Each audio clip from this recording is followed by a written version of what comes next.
महान भारतीय वैज्ञानिकों होमी जहांगीर भाभा और विक्रम साराभाई के जीवन पर एक फिल्म रॉकेट बॉय इस समय सुर्खियों में है और आज यानी 4 फरवरी को इसे सोनी लिव पे लॉन्च किया जाना है। इसके 2 किरदारों से दुनिया वाकिफ है। एक जो भारत के नाभिकीय ऊर्जा कार्यक्रम का जनक था, तो दूसरा भारत के अंतरिक्ष कार्यक्रम का जनक था। और आज इन दोनों ही क्षेत्रों ने भारत के एक सुपर पावर के मुकाम को लाने में बहुत बड़ी भूमिका निभाई है। आज के एपिसोड में हम रॉकेट बॉयज और इन्हीं 2 हस्तियों के बारे में बात करेंगे। नमस्कार, ध्येय टीवी के न्यूज़ दिस आवर प्रोग्राम में आपका स्वागत है और मैं हूं विवेक ओझा। रॉकेट बॉयज जो वेब सीरीज है, इसमें अभिनेता जिम सरभ होमी जहांगीर भाभा का रोल निभा रहे हैं और वहीं इस्वाक सिंह विक्रम साराभाई की भूमिका निभा रहे हैं। इस मूवी की पटकथा बहुत ही स्वागत योग्य है क्योंकि इसमें देश के पायनियरिंग न्यूक्लियर फिजिसिस्ट और स्पेस साइंटिस्ट को एक तरीके से ट्रिब्यूट दिया गया है। इसमें मृणालिनी साराभाई के रोल में रेजिना कैसेंड्रा, जवाहरलाल नेहरू के रोल में रजित कपूर, एपीजे अब्दुल कलाम के रोल में अर्जुन राधाकृष्णन नजर आ रहे हैं। ऐसे वेब सीरीज भारत के अंतरिक्ष क्षेत्र की उपलब्धियों को एक बड़े जनमानस तक पहुंचाने में सफल हो सकती है। जब इसका ट्रेलर लॉन्च किया गया था तो उसमें यह दिखाया गया था कि होमी जहांगीर भाभा विक्रम साराभाई से पहली बार कब और कैसे मिले थे। इस वेब सीरीज को फिल्म मेकर निखिल आडवाणी ने क्रिएट किया है और इसका निर्देशन अभय पन्नू ने किया है।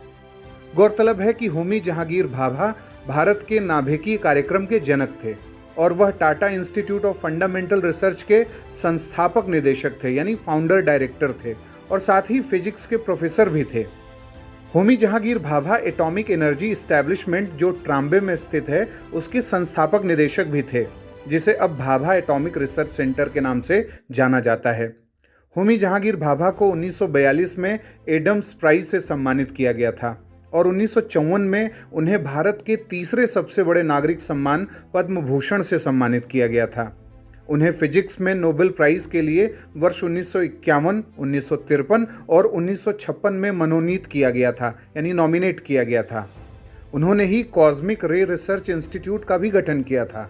1947 में आज़ादी के तुरंत बाद उन्होंने ही प्रधानमंत्री नेहरू को पत्र लिखा था कि अगले 2 दशक परमाणु ऊर्जा देशों की अर्थव्यवस्था और उद्योग में बहुत बड़ा रोल प्ले करने वाली है और इसीलिए भारत को भी इस दिशा में कार्य करने की जरूरत है।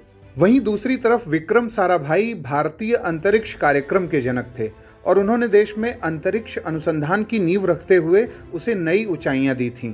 उन्होंने भारत को नाभिकीय शक्ति संपन्न बनाने की दिशा में भी अपना योगदान दिया था।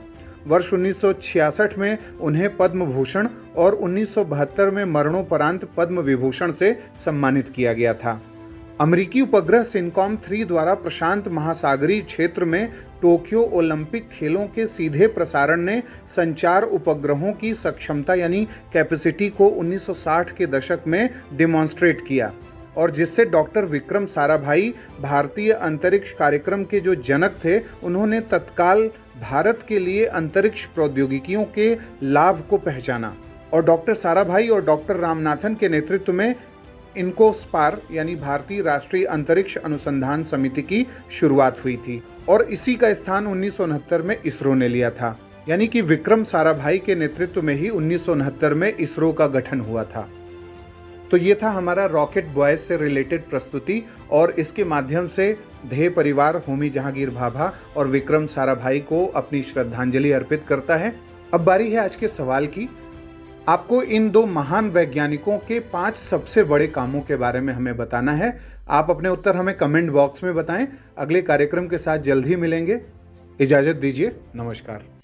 यूपीपीसीएस क्रैक करने का जबरदस्त टूल ध्येय आईएएस का कॉम्प्रिहेंसिव एक्सप्रेस टेस्ट सिर्फ 100 रुपए में और साथ ही पाएं सब्जेक्ट वाइज आकलन, काउंसलिंग सेशन और एकेडमिक सपोर्ट। अपेयर करने के लिए नीचे डिस्क्रिप्शन बॉक्स में दिए गए लिंक पर क्लिक करें या ध्येय आईएएस ऑनलाइन ऐप को डाउनलोड करें।